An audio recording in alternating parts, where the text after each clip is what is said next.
Chapter 8. The Union Pacific incident in Saratoga in the summer of 1906 made me more independent than ever of tips and talk. That is, of the opinions and surmises and suspicions of other people, however friendly or however able they might be personally. Events, not vanity, proved for me that I could read the tape more accurately than most of the people about me. I was also better equipped than the average customer of Harding Brothers, in that I was utterly free from speculative prejudice. The bear side doesn't appeal to me any more than the bull side, or vice versa. My one steadfast prejudice is against being wrong. Even as a lad, I always got my own meanings out of such facts as I observed. It is the only way in which the meaning reaches me. I cannot get out of facts what somebody tells me to get. They are my facts, don't you see? If I believe something, you can be sure it is because I simply must.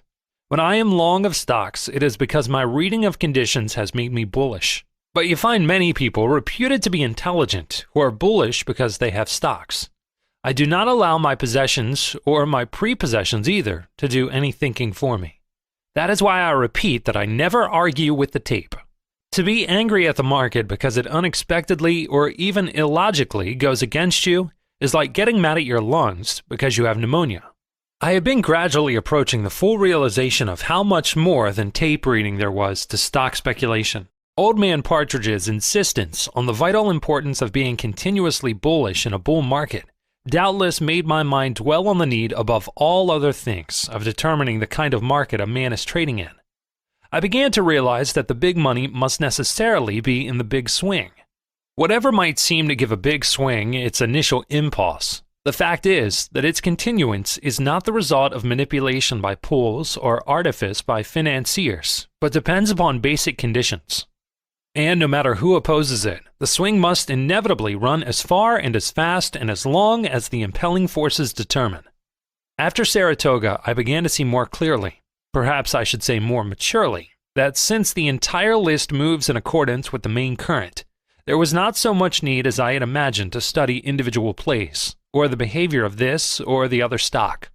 Also, by thinking of the swing, a man was not limited in his trading. He could buy or sell the entire list. In certain stocks, a short line is dangerous after a man sells more than a certain percentage of the capital stock, the amount depending upon how, where, and by whom the stock is held. But he could sell 1 million shares of the general list if he had the price without the danger of being squeezed.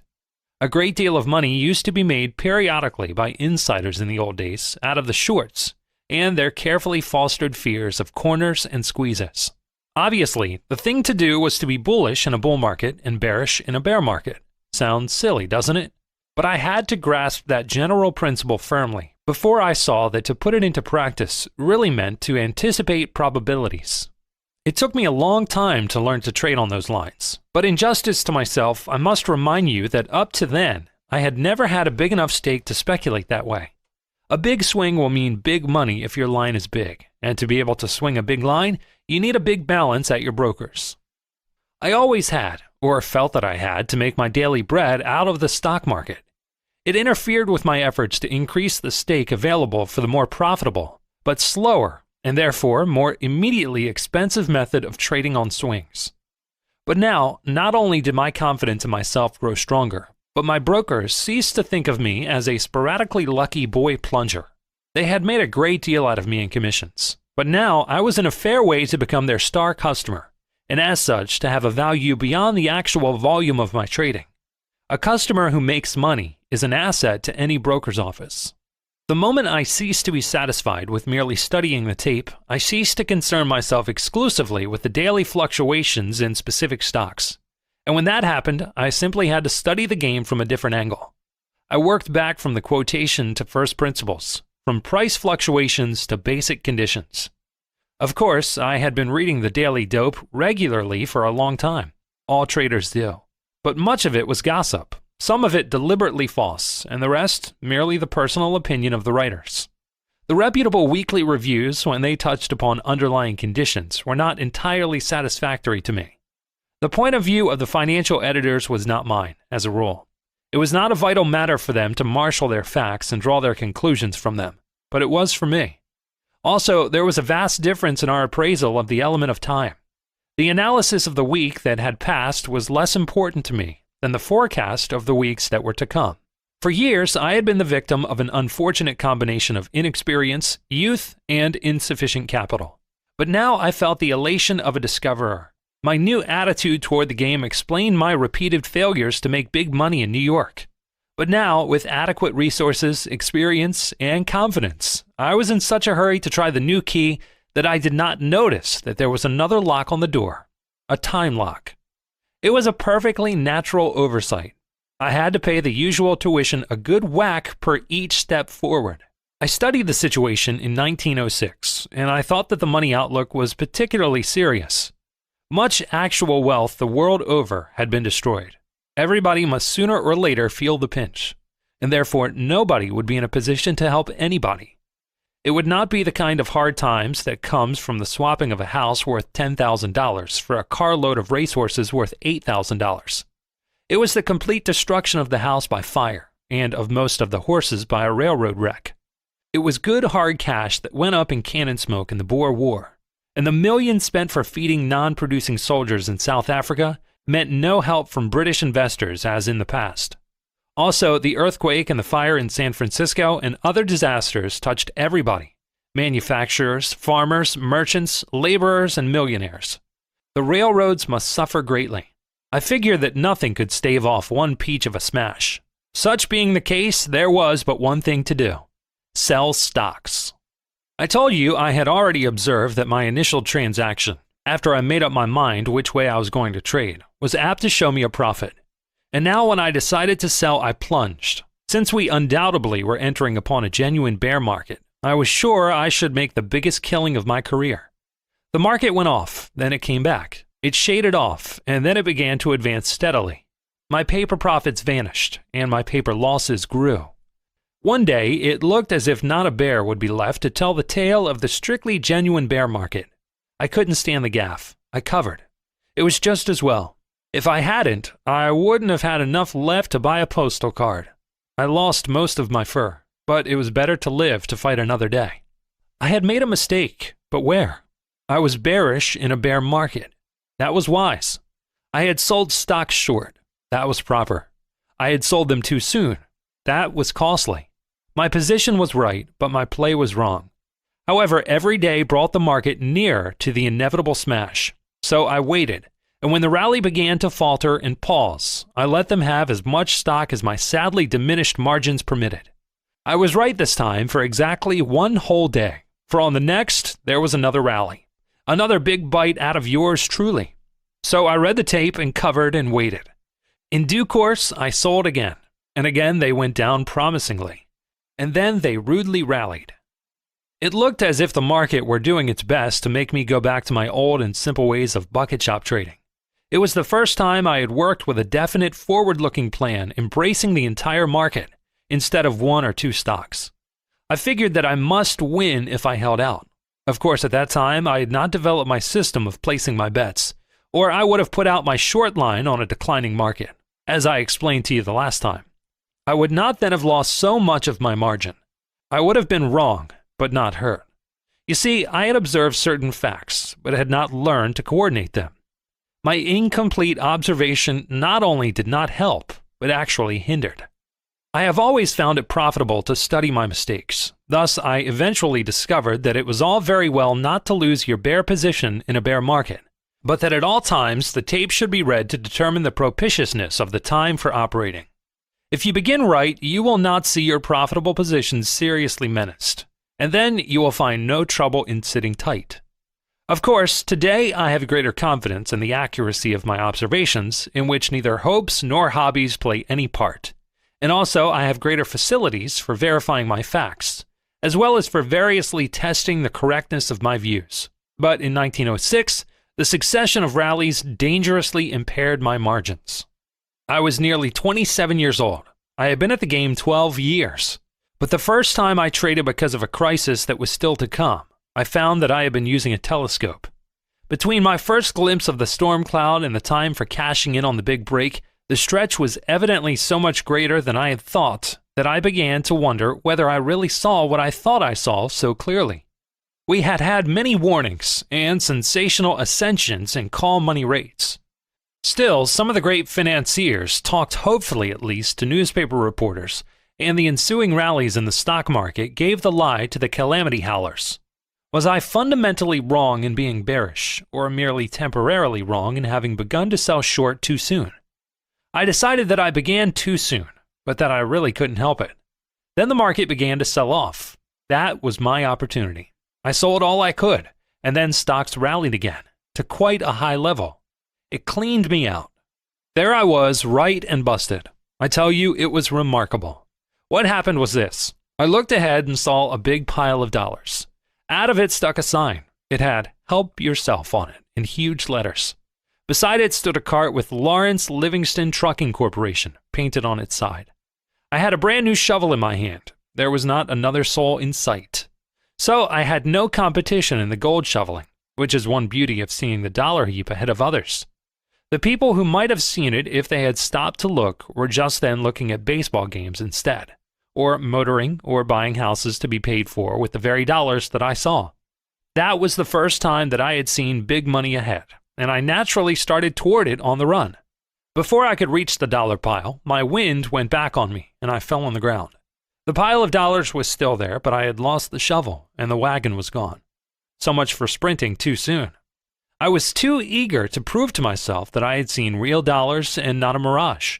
I saw and knew that I saw. Thinking about the reward for my excellent sight kept me from considering the distance to the dollar heap. I should have walked and not sprinted. That is what happened. I didn't wait to determine whether or not the time was right for plunging on the bear side. On the one occasion when I should have invoked the aid of my tape reading, I didn't do it. That is how I came to learn that even when one is properly bearish at the very beginning of a bear market, it is well not to begin selling in bulk until there is no danger of the engine backfiring. I had traded in a good many thousands of shares at Harding's office in all those years, and moreover, the firm had confidence in me, and our relations were of the pleasantest. I think they felt that I was bound to be right again very shortly, and they knew that with my habit of pushing my luck, all I needed was a start, and I'd more than recover what I had lost. They had made a great deal of money out of my trading, and they would make more. So there was no trouble about my being able to trade there again, as long as my credit stood high. The succession of spankings I had received made me less aggressively cocksure, perhaps I should say less careless, for of course I knew I was just so much nearer to the smash. All I could do was wait watchfully, as I should have done before plunging. It wasn't a case of locking the stable after the horse was stolen. I simply had to be sure the next time I tried. If a man didn't make mistakes, he'd own the world in a month. But if he didn't profit by his mistakes, he wouldn't own a blessed thing. Well, sir, one fine morning I came downtown feeling cocksure once more. There wasn't any doubt this time. I had read an advertisement in the financial pages of all the newspapers that was the high sign I hadn't had the sense to wait for before plunging. It was the announcement of a new issue of stock by the Northern Pacific and Great Northern Roads. The payments were to be made on the installment plan for the convenience of the stockholders. This consideration was something new in Wall Street. It struck me as more than ominous. For years, the unfailing bull item on Great Northern Preferred had been the announcement that another melon was to be cut, said melon consisting of the right of the lucky stockholders to subscribe at par to a new issue of Great Northern stock. These rights were valuable, since the market price was always way above par. But now the money market was such that the most powerful banking houses in the country were none too sure the stockholders would be able to pay cash for the bargain. And Great Northern Preferred was selling at about $3.30. As soon as I got to the office, I told Ed Harding, "The time to sell is right now. This is when I should have begun. Just look at that ad, will you?" He had seen it. I pointed out what the banker's confession amounted to, in my opinion, but he couldn't quite see the big break right on top of us. He thought it better to wait before putting out a very big short line by reason of the market's habit of having big rallies. If I waited, prices might be lower, but the operation would be safer. "Ed," I said to him, "the longer the delay in starting, the sharper the break will be when it does start. That ad is a signed confession on the part of the bankers. What they fear is what I hope. This is a sign for us to get aboard the bear wagon. It is all we needed. If I had $10 million, I'd stake every cent of it this minute." I had to do some more talking and arguing. He wasn't content with the only interferences a sane man could draw from that amazing advertisement. It was enough for me, but not for most of the people in the office. I sold a little, too little. A few days later, St. Paul very kindly came out with an announcement of an issue of its own, either stock or notes, I forget which, but that doesn't matter. What mattered then was that I noticed the moment I read it that the date of payment was set ahead of the Great Northern and Northern Pacific payments, which had been announced earlier. It was as plain as though they had used a megaphone. That grand old St. Paul was trying to beat the two other railroads to what little money there was floating around in Wall Street. The St. Paul's bankers quite obviously feared that there wasn't enough for all three, and they were not saying, "After you, my dear Alphanese." If money already was that scarce, and you bet the bankers knew, what would it be later? The railroads needed it desperately. It wasn't there. What was the answer? Sell 'em, of course. The public, with their eyes fixed on the stock market, saw little that week. The wise stock operators saw much that year. That was the difference. For me, that was the end of doubt and hesitation. I made up my mind for keeps then and there. That same morning, I began what really was my first campaign along the lines that I have since followed. I told Harding what I thought and how I stood, and he made no objections to my selling Great Northern Preferred at around 3:30, and other stocks at high prices. I profited by my earlier and costly mistakes, and sold more intelligently. My reputation and my credit were re-established in a jiffy. That is the beauty of being right in a broker's office, whether by accident or not. But this time I was cold-bloodedly right, not because of a hunch or from skillful reading of the tape, but as the result of my analysis of conditions affecting the stock market in general. I wasn't guessing. I was anticipating the inevitable. It did not call for any courage to sell stocks. I simply could not see anything but lower prices, and I had to act on it, didn't I? What else could I do? The whole list was soft as mush. Presently, there was a rally, and people came to me to warn me that the end of the decline had been reached. The big fellows, knowing the short interest to be enormous, had decided to squeeze the stuffing out of the bears, and so forth. It would set us pessimists back a few millions. It was a cinch that the big fellows would have no mercy. I used to thank these kindly counselors. I wouldn't even argue, because then they would have thought that I wasn't grateful for the warnings. The friend who had been in Atlantic City with me was in agony. He could understand the hunch that was followed by the earthquake. He couldn't disbelieve in such agencies, since I had made $250,000 by intelligently obeying my blind impulse to sell Union Pacific. He even said it was Providence working in its mysterious way to make me sell stocks when he himself was bullish.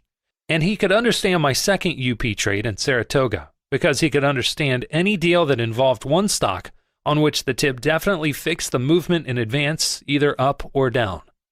But this thing of predicting that all stocks were bound to go down used to exasperate him. What good did that kind of dope do anybody? How in blazes could a gentleman tell what to do? I recalled old Partridge's favorite remark. Well, this is a bull market, you know? As though that were tip enough for anybody who was wise enough, as in truth it was. It was very curious how, after suffering tremendous losses from a break of 15 or 20 points, people who were still hanging on welcomed a 3-point rally and were certain the bottom had been reached and complete recovery begun. One day my friend came to me and asked me, "Have you covered?" "Why should I said. "For the best reason in the world." "What reason is that?" "To make money. They've touched bottom and what goes down must come up. Isn't that so?" "Yes," I answered. "First they sink to the bottom, then they come up, but not right away. They've got to be good and dead a couple of days. It isn't time for these corpses to rise to the surface. They're not quite dead yet." An old-timer heard me. He was one of those chaps that are always reminded of something. He said that William R. Travers, who was bearish, once met a friend who was bullish. They exchanged market views, and the friend said, "Mr. Travers, how can you be bearish with the market so stiff?" And Travers retorted, "Yes, the stiffness of death." It was Travers who went to the office of a company and asked to be allowed to see the books. The clerk asked him, "Have you an interest in this company?" And Travers answered, "I should say I had. I'm short 20,000 shares of the stock." Well, the rallies grew feebler and feebler. I was pushing my luck for all I was worth. Every time I sold a few thousand shares of Great Northern Preferred, the price broke several points. I felt out weak spots elsewhere and let them have a few. All yielded with one impressive exception, and that was reading. When everything else hit the toboggan slide, reading stood like the Rock of Gibraltar. Everybody said the stock was cornered. It certainly acted like it. They used to tell me it was plain suicide to sell reading short. There were people in the office who were now as bearish on everything as I was, but when anybody hinted at selling reading, they shrieked for help. I myself had sold some short and was standing pat on it. At the same time, I naturally preferred to seek and hit the soft spots, instead of attacking the more strongly protected specialties. My tape reading found easier money for me in other stocks. I heard a great deal about the reading bull pool. It was a mighty strong pool. To begin with, they had a lot of low-priced stock, so that their average was actually below the prevailing level, according to friends who told me. Moreover, the principal members of the pool had close connections to the friendliest character with the banks, whose money they were using to carry their huge holdings of reading. As long as the price stayed up, the bankers' friendship was staunch and steadfast. One pool member's paper profit was upward of $3 million. That allowed for some decline without causing fatalities. No wonder the stock stood up and defied the bears. Every now and then, the room traders looked at the price, smacked their lips, and proceeded to test it with 1,000 shares or two. They could not dislodge a share, so they covered and went looking elsewhere for easier money. Whenever I looked at it, I also sold a little more, just enough to convince myself that I was true to my new trading principles and wasn't playing favorites. In the old days, the strength of reading might have fooled me. The tape kept on saying, "Leave it alone." But my reason told me differently. I was anticipating a general break, and there were not going to be any exceptions, pool or no pool. I have always played a lone hand. I began that way in the bucket shops, and have kept it up. It's the way my mind works. I have to do my own seeing and my own thinking. But I can tell you, after the market began to go my way, I felt for the first time in my life that I had allies, the strongest and truest in the world, underlying conditions. They were helping me with all their might. Perhaps they were a trifle slow at times in bringing up the reserves, but they were dependable, provided I did not get too impatient. I was not pitting my tape reading knack or my hunches against chance. The inexorable logic of events was making money for me. The thing was to be right, to know it, and to act accordingly. General conditions, my true allies, said down, and reading disregarded the command. It was an insult to us. It began to annoy me to see reading holding firmly, as though everything were serene. It ought to be the best short sale in the entire list, because it had not gone down, and the pool was carrying a lot of stock that it would not be able to carry when the money stringency grew more pronounced. Someday, the bankers' friends would fare no better than the friendless public. The stock must go with the others. If reading didn't decline, then my theory was wrong. I was wrong. Facts were wrong. Logic was wrong. I figured that the price held because the street was afraid to sell it. So one day I gave to 2 brokers each an order to sell 4,000 shares at the same time. You ought to have seen that cornered stock, that it was sure suicide to go short of, taking a headlong dive when those competitive orders struck it. I let them have a few thousand more. The price was in when I started selling it. Within a few minutes, I took in my entire short line at 92. I had a wonderful time after that, and in February of 1907, I cleaned up. Great Northern Preferred had gone down 60 or 70 points, and other stocks in proportion. I had made a good bit, but the reason I cleaned up was that I figured that the decline had discounted the immediate future. I looked for a fair recovery, but I wasn't bullish enough to play for a turn. I wasn't going to lose my position entirely. The market would not be right for me to trade in for a while. The first $10,000 I made in the bucket shops I lost because I traded in and out of season, every day, whether or not conditions were right. I wasn't making that mistake twice. Also, don't forget that I had gone broke a little while before because I had seen this break too soon and started selling before it was time. Now, when I had a big profit, I wanted to cash in so that I could feel I had been right. The rallies had broken me before. I wasn't going to let the next rally wipe me out. Instead of sitting tight, I went to Florida. I love fishing, and I needed a rest. I could get both down there. And besides, there are direct wires between Wall Street and Palm Beach.